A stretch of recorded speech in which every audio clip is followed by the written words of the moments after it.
സാറിന്റെ വിവര അറിയാൻ ആഗ്രഹിക്കുന്ന നന്മയുള്ള മനുഷ്യരുണ്ടാവില്ലേ ലോകത്ത്? ആദ്യം അവൻ അച്ഛൻ്റെ അമ്മയുടെയും ഭാര്യയുടെ കാര്യം നോക്കട്ടെ. അവൻ്റെ വീട്ടിൽ പോയാൽ കാണാം അച്ഛൻ സ്ട്രോക്ക് അടിച്ച് കിടക്കുന്നത്, ഭാര്യയ്ക്ക് വട്ടുപിടിച്ച് കിടക്കുന്നത്, എല്ലാം ആ വീട്ടിൽ പോയാലേ കാണത്തുള്ളൂ. വെറുതെ പറയുന്നത്. അവനാണ് ഇപ്പം കുഴപ്പമൊന്നുമില്ലല്ലോ. അവൻ്റെ പോക്കറ്റിൽ 5 പൈസയും കാണത്തില്ല. അല്ല എനിക്ക് കുഴപ്പമുണ്ട്, ഒരു നാരങ്ങ കൊണ്ടായി കിട്ടേ കൊള്ളാം, പിന്നെ കാണൂല. ഒരുപക്ഷെ സാർ എന്റർടൈൻ ചെയ്യാൻ പോകുന്ന 5ാമത്തെ ജനറേഷൻ്റെ അടുത്തായിരിക്കും പ്രതിച്ഛായ ഇനി റിലീസ് ചെയ്യാൻ പോകുന്നത്. സോ അങ്ങനെ അതുകൊണ്ട് ഈ 50 വർഷത്തിനുള്ളിൽ എനിക്ക് ദൈവം കനിഞ്ഞു തന്നൊരു വലിയ ഭാഗ്യം. മഹാരഥന്മാരൊക്കെ കണ്ട് ഞാൻ തെക്കുരിശ് ചേർന്ന് ഇത് ആരംഭിച്ചതാണ്. നസീർ സാറുണ്ട്, മധു സാറുണ്ട്, KP ഉമറുണ്ട്, ശങ്കരടി സാറിന്റെ അടുത്തല്ലേ ആദ്യം അതെ ക്യാമറ? അതെ ശങ്കരാടി ചേട്ടനുണ്ട്, പഴയ ആൾക്കാർ, ഗോവിന്ദൻകുട്ടി റൈറ്റർ, എനിക്ക് പറയാൻ തീരില്ല എത്രയോ പേര്. അവരുമായിട്ടെല്ലാം ഇൻട്രാക്ട് ചെയ്യാൻ, അവരെ ചോദിക്കുമ്പോൾ ഉത്തരം പറയാനുള്ള ഒരു ശേഷി ദൈവം തന്നില്ലേ. ഹാപ്പി. ഇത് മതി.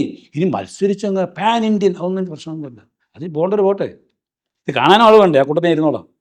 കേട്ടിട്ടുണ്ട് ഞാൻ ജെയിംസ് ബോണ്ട് പടം ചെയ്താലും അത് കുടുംബചിത്രമായിരിക്കും, അടിയുണ്ടാവും, അതൊക്കെ പാട്ടുണ്ടാവും. ഉണ്ടാവും. പിന്നെ വേറെ കാര്യം, ഇവിടുത്തെ സംഭവയോ രാഷ്ട്രീയമായ സാമുദായികമായ ഒരു പിന്തുണയില്ലാത്ത ആളാണ് ഞാൻ.